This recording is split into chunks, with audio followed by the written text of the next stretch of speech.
سب سے پہلی جو بات ہے، میں اس بات کو کئی خطبات میں واضح کر چکا ہوں، بعض لوگ مغالطہ دیتے ہیں، مغالطہ۔ سیدنا ابو بکر صدیق رضی اللہ تعالیٰ عنہ کے موضوع پر جب میں نے خطبہ پڑھایا ہے تو میں نے کیا کہا ہے، اس میں بتایا ہے کہ اگر تدفین میں شامل نہیں تھے تو حضرت ابو بکر صدیق لمحہ بلمحہ رہنمائی کیسے کرتے رہے ہیں؟ اللحد لنا والشق لغیرنا، کہ نبی علیہ السلام کا فرمان ہے انبیاء کے لیے لحد ہے اور کھلی قبر جو ہے وہ اوروں کے لیے ہوتی ہے۔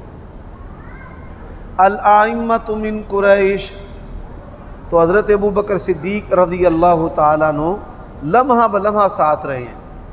اب یہ دیکھیں، ایک نبی علیہ السلام کا گھر میں بیٹے اور داماد جا سکتے ہیں کیونکہ بات ہے رشتہ داری کی، یہ درجے ہیں نا۔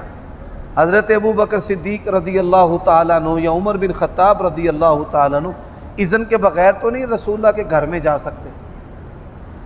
تو ان باتوں سے وہ مغالطہ دینے کی کوشش کرتے ہیں کہ یہ لوگ اقتدار کے اندر مصروف رہے اور تجہیز اور تکفین اس کے اندر جو ہے وہ شامل نہیں ہوئے۔